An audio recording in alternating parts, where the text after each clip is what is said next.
simple like, un simple partage, partager une photo, partager un post qui est malveillant.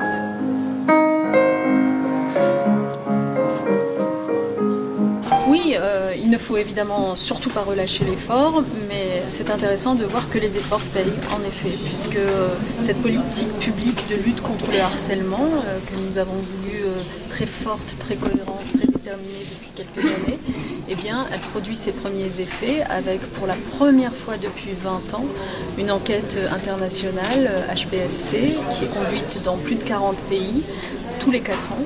Eh bien, pour la première fois depuis 20 ans, on voit une diminution des faits de harcèlement, notamment au collège en France, avec moins 15% d'effets de harcèlement. Soit si on se projette sur le nombre d'élèves considérés, quelques 60 000 élèves qui auraient pu être victimes de harcèlement, qui ne l'ont pas été grâce à cette sensibilisation, à cette prévention, à des équipes qui sont mieux formées dans les établissements scolaires pour mettre fin très vite au phénomène quand il apparaît.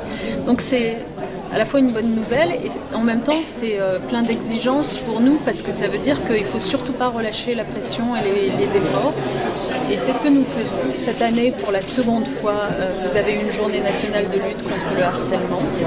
Cette année, elle porte sur la question du cyberharcèlement, qui est une problématique à part, très singulière, parce que, en plus de la violence que l'on sait déjà être celle du harcèlement, vous y ajoutez le fait que ça ne s'arrête jamais, qu'une fois la porte de l'enfant refermée, ça continue sur sa tablette, sur son iPhone, que c'est anonyme, donc c'est encore plus difficile à saisir, que ça laisse des traces sur Internet, donc ça vous poursuit et ça vous torture encore plus longtemps. Donc ce cyberharcèlement, souvent les parents sont un peu désorientés et ne savent pas comment réagir. Les personnels de l'éducation nationale parfois aussi. C'est la raison pour laquelle nous avons voulu construire tout un panel d'outils, de réponses, de protocoles, de formation de nos enseignants pour que chacun sache comment faire arrêter du cyberharcèlement.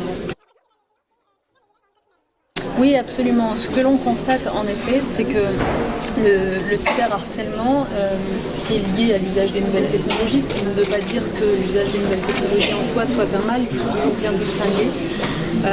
Mais en effet, le cyberharcèlement peut commencer très tôt et on voit des cyberviolences, y compris dans le cadre de jeux en ligne qui sont utilisés par des enfants de 9-10 ans et dans lesquels vous allez avoir une insulte qui va fuser.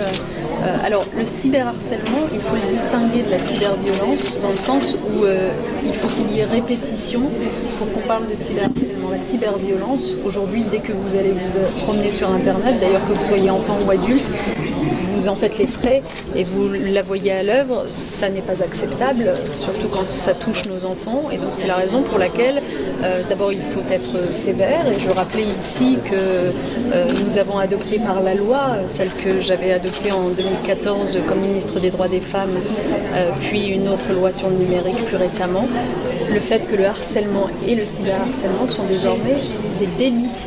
Donc les auteurs peuvent être traduits en justice, condamnés. Et ça, il ne faut pas hésiter à en faire usage parce que c'est aussi une façon de reconnaître le calvaire des victimes de harcèlement. Mais au-delà de la sanction, il y a bien sûr l'éducation. Et moi, ce qui m'importe plus que tout, c'est d'abord de faire connaître le harcèlement, quelles que soient ses formes. Ensuite, de faire de la prévention, c'est-à-dire que dès le plus jeune âge, les enfants comprennent qu'il y a des comportements à ne pas avoir, y compris quand on est simple témoin de harcèlement, mais témoin passif et qu'on ne brise pas le silence. Ça n'est pas possible, donc il faut que les témoins brisent le silence aussi. Et ça commence à s'apprendre. Vous aurez remarqué que l'enseignement moral et civique, qui est une nouveauté dans la scolarité des enfants, qui a vu le jour l'année dernière, désormais traite de la question du harcèlement. C'est la première fois que dans les programmes scolaires, on a toute une séquence consacrée à qu'est-ce que le harcèlement, pourquoi est-ce que c'est préjudiciable, le respect de la personne humaine, la dignité, comment ça se manifeste. Et donc on fait parler les enfants. Quand je dis les enfants, c'est aussi les collégiens, les lycéens, puisque l'enseignement moral et civique dure tout au long de la scolarité.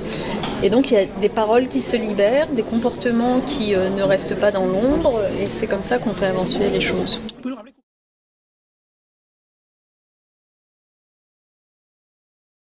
D'abord, vous savez, quand on constate les horreurs qui peuvent circuler parfois sur les réseaux sociaux, sur Internet, il y a deux types d'attitudes. Soit vous êtes dans le rejet total d'Internet, y compris des acteurs qui font Internet, et vous refusez de leur adresser la parole, ou alors vous privez vos enfants de tout outil numérique pour leur éviter cela.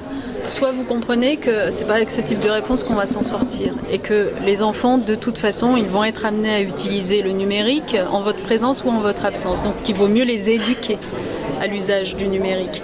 D'où l'importance de l'éducation aux médias et à l'information, du plan numérique que nous mettons en place, de l'enseignement moral et civique pour évoquer les comportements avec les enfants, etc. Donc ça, c'est l'éducation.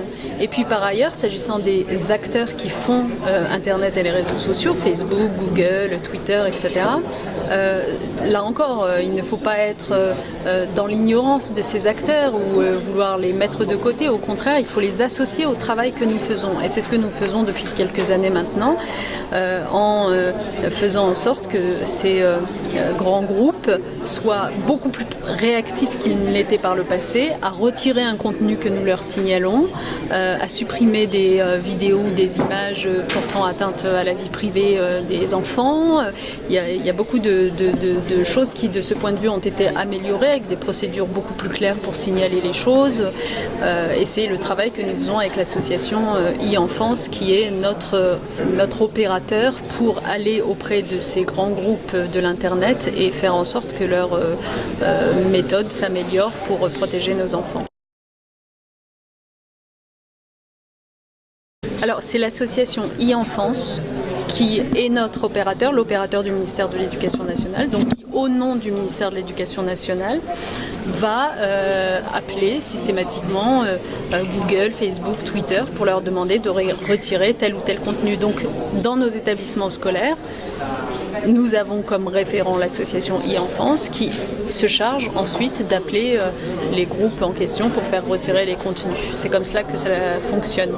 Mais au-delà, je pense que ce qui est très important, et c'est l'objet de cette journée nationale, c'est que chacun de nous soit sensibilisé à la façon dont fonctionnent ces outils Internet. C'est-à-dire qu'il est très important aussi que les parents soient vigilants sur l'usage qui est fait par leurs enfants de ces réseaux sociaux, d'Internet, d'où ce petit clip sur le fait que liker, ça n'est pas anodin et que c'est important pour les parents de s'intéresser à ce que leurs enfants mettent sur les réseaux sociaux pour pouvoir s'apercevoir peut-être qu'ils sont harcelés, ces enfants, et peut-être qu'ils sont harceleurs aussi.